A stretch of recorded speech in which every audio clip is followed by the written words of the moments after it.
is a little process called factoring. Now, I want you to do this little thing at the beginning, okay? Find the product means you just take the 5x and distribute it to the 2x and the 3, okay? This isn't an example problem, it's just, so you take 5x times 2x, and then you take the 5x times a 3, so then 5 times 2 is 10, and then you take the x times the x, that'd be x to the second power, okay? Then 5 times 3 is 15, it'd be 15x. So it'd just be the x second with the x. We got to keep those terms separate because 10 is your x second and 15 is your x, okay? All right, if you want to do the next one, okay?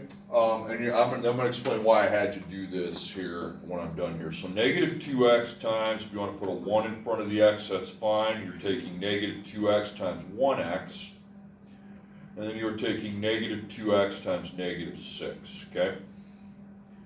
So negative 2 times 1 is negative 2. X times x is x to the second. Negative 2 times negative 6 is 12, 12x. So you've got your x to the second and you got your x. So you'd have negative 2 as your x to the second coefficient and 12 as your x. Now here's what we need to do today, and I'll explain why we need to do it. We need to take this and get back to this, okay? You're taking what you did there is distributing. What you're going to do on the next one is something I call undistributing, okay? It's like you're going backwards. Now, flip over the paper, and then you're going to, the next page is blank, isn't it? Okay. I'd like you to add something to this real quick here, okay? I kind of forgot to write it. I kind of wanted to lay the first couple out. I did not lay them out like this on the assignment, okay? Can you please put an equals 0 there? And then can you write 3 words for me called the zero product property? You do not have to write the zero product property on every problem, but I want you to know what it's called when I say it, okay? Zero product property. Don't have to write it on every problem, just this one. You're going to see me write ZPP every time. You don't think that's necessary for you to do on the assignment. That's fine. Okay, what we need to do is solve the equation. We have 8 times x to the second plus 24 times x equals 0. Now this is where I'm going to have my 2 answers. There's 2 answers. The reason why there's 2 answers is because you have x to the second power, okay? If I have to solve an equation where the variable is to the second power, I can expect that there are going to be 2 answers. Now, because we have x to the second along with x, we can't put those together. We have to apply something called factoring properties, okay? Factoring properties, you got equals 0. You're going to try to break this up and apply the zero product property. So today what you're focusing on is how to undistribute, okay? Now, I have a GCF, a line that says GCF, that stands for greatest common factor, okay? And then we have a parentheses. Did we last year we got to the GCF? Do you remember that term? Yeah. Okay, now I need to remind you how to find the GCF, okay? You have 2 terms. This is called a binomial. 8x seconds, one term, 24x is another term. Now here's how you look at a GCF from an algebra standpoint. Look at your final term in the binomial, the 24x, okay? Here, I'm going to underline both my terms. There's 2 of them. The last term is 24. Is there an x connected to that 24? Yes. Yes, so outside the GCF, you're going to put x, okay? Now, is there a negative in front of this? There's not. If there is a negative there, it's kind of a rule that's going to screw you later on, okay? If there's a negative there, you're going to want to put a negative in front on your GCF, but there's not one there. Now, you find the GCF with the coefficients. That would be 8 and 24. So let's go to our multiplication table, okay? 8 and 24. Which one of those 2 is smaller, 8 or 24? Let's go to the 8th row. 8 is 24 in that row too? They're both in there. And what row is that? That's the 8th row, isn't it? Don't look up top, look to the side. 8 and 24, so it'd be 8, okay? If they weren't both in the 8th row, you'd look up. You'd go up further. So 8 and 24. So you said 8, right? So you're going to put 8x, okay? So when I distribute, I multiply. When I'm undistributing, I'm going to divide both of these by my GCF, which is 8x, okay? And I'm going to put the 8x in parentheses right there. It's just kind of how I like to do it. And then we're going to divide both of those terms by the greatest common factor. So 8 divided by 8 is 1. Now we also have to divide the x to the second by the x. X to the second means x times x. We're going to divide that by x, which means these will cancel, okay? And then I'm left with an x left over, aren't I? Yep, so it's 1x, or just x. Then 24 divided by 8 is 3, so positive 3. Then your x divided by your x just wipes out the x's, okay? Because we have a factor of x on the top and bottom, which means they're just obsolete. Now we can apply our zero product property. We had an 8x and a 1x plus 3, or you can write x plus 3. Now here's how you apply the zero product property. You have done what's called factoring, okay? You have taken this and factored it into two parts, 8x and 1x plus 3. You're going to label this F1 and F2, factor 1, factor 2. Now the zero product property states that either 8x could equal 0 or 1x plus 3 could equal 0. Okay? Either one of those two factored expressions can equal 0. Okay? Now you solve them both separately. Okay? So 8 times x, well, we got to divide by 8. So divide by 8, divide by 8. So what's 0 divided by anything? 0. 0. You guys that were with me last year, does this look a little bit familiar? Okay. Now, 1 times x plus 3, if you have a multiplying number of 1, you can just get rid of it. You don't have to divide. You just need to minus the 3. If it's 1, I said if it's 1, x equals negative 3. Now, if that were a 2x, so those are your two answers. Now, if you want to check your answer, you can plug those into the equation. You don't have to. The original, you take 8 times 0 to the second power plus 24 times 0, and you would get 0, okay? Now, as far as negative 3 goes, you'd take 8 times, you'd want to put the negative 3 in parentheses, and then the second power plus 24 times negative 3, and that also gives you a value of 0. So there are two ways to get 0 now with this x second, okay? I got 5 more to do, and then I will let you work, okay? Okay, same thing, we gotta find the two answers. We have x to the second, that's what tells me how many answers there are. We also have an x, okay, that's not to the second, so we know that we can't combine those, so we have to do what's called factoring, okay? So I'm gonna put equals 0, and I'm gonna write ZPP, zero product property, okay? Now, all these are binomials. There's two terms. We'll get to trinomials later in the week, but for now they're binomials, so there's two terms. Is there an x on the final term of the two terms? Yes. Yes, there is. At 12, there's an x there. Do you have a negative in front? Yeah. Okay, so we also need to put a negative on the GCF. Now, somebody's going to wonder why do you have to do a negative, because it's going to screw you up later on if you don't, okay? Now, 4 and 12, okay? So let's look at row 4. Here's my multiples of 4. Is 12 also a multiple of 4 in that row? Yeah. So 4 would be my greatest common factor. That's your greatest common factor. It's the biggest number you can divide both 4 and 12 by without yielding a decimal. So I like to parenthesize that. That's the term I'm undistributing. Then if I'm undistributing, I need to go up and divide, because if I'm distributing, I multiply. Undistributing, I divide both my terms. So negative 4 divided by negative 4 is 1. X second divided by x, that would mean you have a factor of x remaining, so it'd be 1x, or you can just put x. Now that's negative 12 divided by negative 4. Make that plus negative if you want. And that's going to be positive 3. So positive 3. And then the x divided by x just wipes it out. Okay? Now, you line those up. Now you have factored it. Negative 4x, parentheses 1x plus 3. So now you apply your zero product property, which states that each factor can equal 0. So negative 4x could equal 0, or 1x plus 3 could equal 0. Divide by negative 4, divide by negative 4, x equals 0.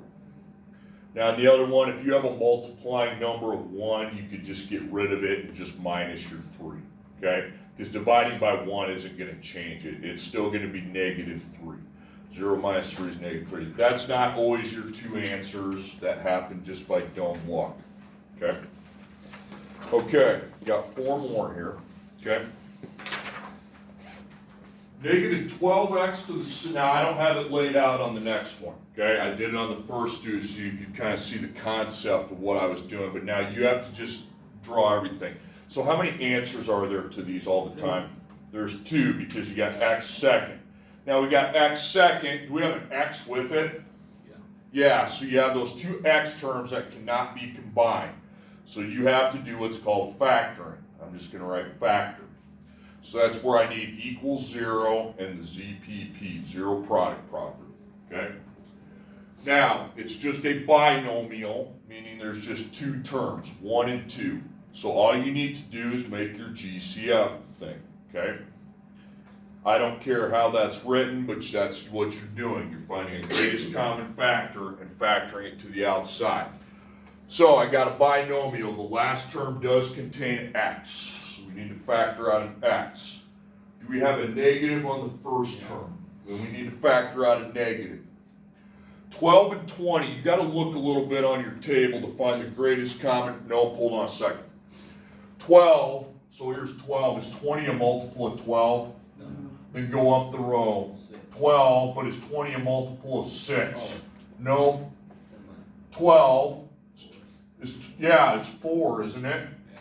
So they're both multiples of 4. That's your highest number. They're multiples, so it'd be negative 4x. They got to be in the same row. Then everything's hunky-dory, so I minus 4. I divide by negative 4x. So then I end up with 3. X times x. The x's cancel, and you have x. You still have the remainder. 20 divided by negative 4 is negative 5. Guys, if you get negative 5, I just want you to write minus 5. Just put negative 5. None of this plus negative, minus negative crap, okay?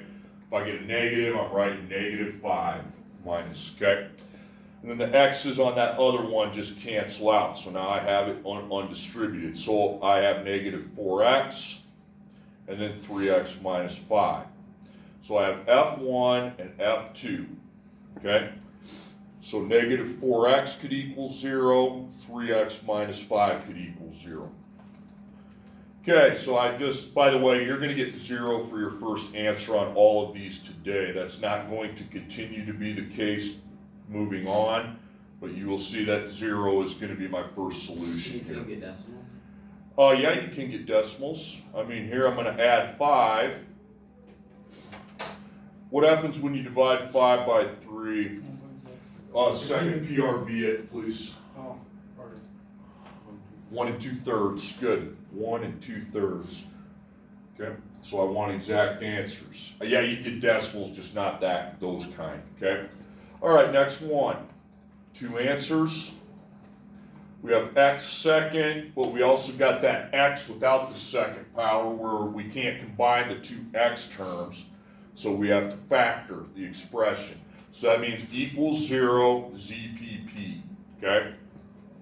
So I want to break this expression into 2 parts, into 2 factors. It's very similar. It's the same concept as taking like 20 and writing 4 times 5 out of it, okay? Only this time, I'm trying to figure out what times what would equal 20x is second plus 30x. Well, GCF would be the way to go, okay? Because all right, so you have x on the final term. You have a negative in front. Nope, 20 and 10. Well, I look at 20's row, but 30 is, or 20 and 30, my bad. But 30 is not a multiple of 20. So I go find, there's 20, 30 is a multiple, so that would be 10, okay? So 10 is your greatest common factor. Okay, so I am going to undistribute the factor of 10x, okay? So it means I divide both these by 10x. That is going to give me 2x plus 3. Okay? So, Do I have to write those x's to the side, or you guys get the concept of what's happening? Okay, good. Okay, so you got 10x times 2x plus 3, okay? So, the zero product property states that either 10 times x could equal 0, or the factor of 2x plus 3 could equal 0, okay? Because for two things to multiply to 0, either that could be 0 or that could be 0, okay? Then I just divide by 10 and I get 0 for my first answer. Then dot your 2, you're going to minus 3, and that's going to be negative 3, but don't forget you have to divide by the 2. Now you get negative 1.5. That's a fine decimal to have. Negative 1.5 or negative 1.5. That's a fine decimal because at least that ends. Okay? All right, I got 2 more, but we have a problem on these last 2 that you need to fix. Okay? Do we have any questions at this point? Okay. Now, same thing. You got to find 2 answers for x. Guys, don't just start the process because these 2 have a hook to them. This is why I didn't give you the assignment right away. I want you guys to be with me on these 2. You got x second and x, you got to factor. Okay? So that's equals 0, and you're going to use the ZPP. You have a problem. What is that problem? No 0. There's no 0. To use the zero product property, the equation's got to be equal to 0. So, you're going to put 0 right there. How would you get that 35x out of there? Minus it. Now, I got a question. Can that go with 5x to the second? Yeah. If you added 1. What's that? No, here's what it can. X cannot go with x to the second. Did everybody hear that? Those are not like terms. No. Do you have an x over there that isn't to the second? No. No. So you're going to hang it up here. Just put minus 35x, okay? You guys do that for me? Minus what? I'm getting rid of that 35x, okay? Hold on, let me replay that, okay? So I want 0 on this side. You have to get rid of your 35x by either adding it or subtracting it. If it's positive, how would I wipe it out? You'd minus it. Now that had x. Is there anything on the other side with just an x? No, there's not. So what you do, don't do the 0 crap. Just put it up above as minus 35x because it doesn't go with anything. I'm just going to hang it. Okay? You see what I'm doing there, Connor? Yeah, can you just add a 0 next time? Yeah, if you want to, that's fine. Okay? Yeah. All right, now, I'm going to put equals 0. I'm going to line this up. We got x to the second plus blank x. I'm going to lay it out. Okay? What do you have for x to the second now?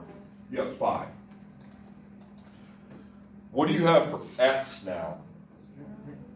Negative 35. Negative 35, because now the 35 is negative, isn't it? Yep, okay. Negative 35. I already have the 0 right there. Now it's just exactly where I want it. So if it doesn't go with anything on the other side, just hang it, okay? You understand what I'm saying, Connor? Because Connor, if I put a 0 there and put a minus 35, isn't it negative 35? Yeah. Yep. Okay, so again, and after I'm at 0, I slot the 5 in the x second and the negative 35 in for the x. Okay? Now I go into my GCF. Am I going too fast or not? Okay. Okay, you have a binomial. You got x on the end. You do not have a negative in front. 5 and 35 are your coefficients. So here's 5, there's 35. Oh, they're both in row 5. Okay? Okay? So you're going to divide by 5x, and that's going to be 1x, and then negative 7. The x's in cancel. So now I can... Can you ignore the x to the second? What's that? Can you do 5 times 5? What do you mean? Where are you at? 5 divided by 5. Yeah, well, I have the x to the second, I got the x, you know. I have to divide the 5 by the 5, which is 1, and then I need to divide the x to the second by x. Oh, yeah. So x to the second divided by x is always x. You see how I'm showing that right there? Okay, now in the second division, it's just x divided by x, right? That just wipes out the x's. Does that make sense? Okay. Now, ZPP, so you got your 5x factor times your factor of 1x minus 7. Jimmy, you with me? Yeah. So F1, F2. So 5x could equal 0, 1x minus 7 could equal 0, okay? So divide by 5, you get 0, okay? Then you don't need the 1 multiplier, you're just gonna add 7 and x equals 7, okay? 0 and 7. Okay, last problem, okay? 6x to the second power minus 4x equals 3x to the second power plus 8x. So, again, you have two answers. You have x to the second along with x. We know those are variables, but they can't be combined. So we have to factor. So equals 0, ZPP. Problem is you don't have 0. How would you get rid of the 3x to the second power? Minus it. You would minus it, and is there an x to the second over on the other side? So what is it? So you minus it from that. Now, also on this side, I got a positive 8x. How would I get rid of that? Now, is there a thing with just x on the other side? Yeah. Yeah, the 4, right? Negative 4. Wait, so could you add 4 to 8? Or is that not No, it's got to be this. This is the crap you got to get rid of. Everything needs to be eliminated from this side. Everything has to go to one side when you're factoring. You understand what I'm saying? Yeah. You need to get rid of. What's that? I would prefer you not. I would prefer you just go with the right side. You could, but no. Okay. So when you take them out, you subtract them by what they are? Yes. So yeah. So minus minus. Now if it's a negative over there, you plus it. Does that make sense? But everything has to go on this side. I want the x second and the x, okay? There is no constant today. There'll be a third blank coming at you later, but not today. So x second, I need to take 6 minus 3. That's 3, isn't it? Now x, that is negative 4 minus 8. That'd be negative 12. Now we can factor it. 3x a second, negative 12x. There's your binomial, okay? So, GCF that. So I do have x on the end. I do not have the negative in front. 3 and 12, if you look at the third row, 12 is also a multiple of 3, so I would factor out 3x. So Connor, you see how I did that then? Yeah. 3x, 3x. So it's going to be 1, and then remember, Sabrina, x times x divided by x, that's going to be x. Negative 12 divided by 3 is negative 4. And then the x's there just cancel. So we have the 3x factor times our 1x minus 4 factor, and now I apply the zero product property. That's F1, F2. So 3x equals 0, 1x minus 4 equals 0. So you divide by 3, you get 0. Then you don't need the multiplier 1, you would just add 4 to both sides and you get 4, okay? So 0 and 4 are the two solutions. So Kay, did you see how I did that then? Okay, what's up? How did you get the 1x? What's that? The 1x? Okay, you found your GCF of 3x, you know? Yeah. Then you divide 3x second by 1x, and then negative 12 divided by 3 is negative 4. Oh, yeah, I see. Yeah, okay, all right. Now, go ahead. Okay. Now, the first 4 problems, okay. Number 1, you have equals 0. Quickly, please. Number 1, you have equals 0. Yes. Yeah, you're good. You don't have to move anything. Number 2, do you have equals 0? Yeah. Don't have to move nothing. Go to 3. You have equals 0 on number 3? Yeah. Good. Number 4? Yeah. Yep. Number 5? No. Okay, how do you get that 30x out of there? Subtracted. Hang it. You have to hang it though, because there's not an x on the other side. Oh. You know what I'm saying? Yeah. Okay. So you have 3x is second, then the negative 30x. Number 6 is like the last one I did. You got 2 terms over there, but they have something to go with on the other side. Okay. So It's a little bit hard if you're not really used to it, okay?